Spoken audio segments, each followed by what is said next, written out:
Welcome to the Silent Haunt, where the shadows come alive and the whispers of the unknown send chills down your spine.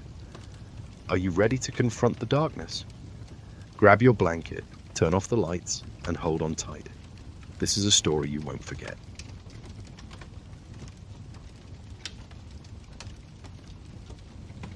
The first time I noticed something was off, it was her laughter. Not the joyful kind. Low, halting, like something breaking apart. I'd hear it late at night, always coming from the living room. When I asked her about it, she'd shrug and say she hadn't laughed at all. Stress, maybe? She offered.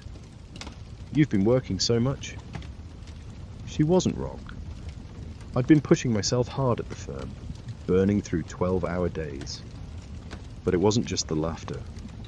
Small things started piling up.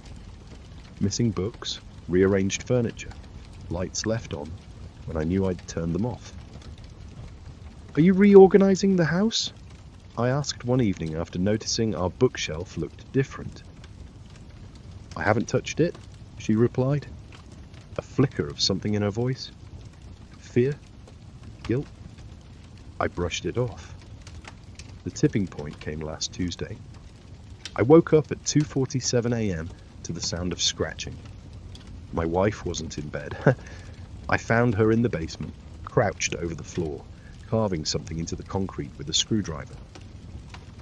What the hell are you doing? I demanded. She turned slowly, startled, like she hadn't even realized I was there. Her eyes were wide, red-rimmed, her hands trembling. I don't know, she whispered.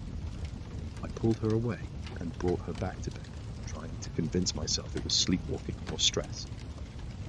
But something about her face, the haunted look, like she was afraid of herself, made my skin crawl. The next day, I searched the house while she was out. That's when I found the tapes. 12 unmarked VHS tapes, crammed into a shoebox in the attic. The first one I played made my stomach drop. It was me, sitting at my desk, typing, eating dinner, sleeping. Hours of me, filmed from angles that didn't make sense. Inside my office, my car, our bedroom. On one tape, I was sitting on the couch, turning my head sharply as if I'd heard something. The camera panned to the doorway where my wife stood, holding the screwdriver from the basement. I confronted her that night. "Why are you recording me?" I shouted, holding up one of the tapes. Her face crumpled, tears spilling over. "Recording you? You've been following me. I found those tapes weeks ago."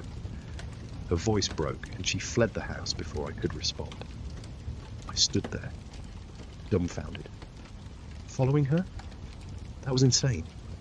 But her words gnawed at me. I stayed up all night, pacing, until curiosity got the better of me. I played the last tape in the box. It was dated the day before. On it, I watched myself sitting at the kitchen table, writing in a notebook I didn't recognize. My handwriting filled the pages.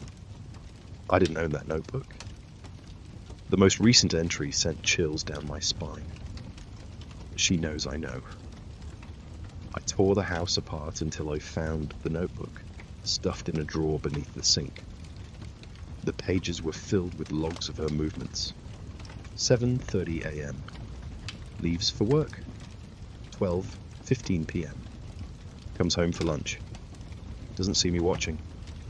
I couldn't remember writing any of it. My hands trembled as I flipped to the last page. Tomorrow she'll leave. Don't stop her. The next morning, her side of the closet was empty. She was gone. She'd taken everything except a single piece of paper on the pillow. 4 words were scrawled across it in my handwriting. "Who is watching you?" I searched the house again, every room, every drawer. Then I checked the tapes. All of them were blank. That night, I woke up to the sound of laughter from the living room. Low, a halting. My laughter.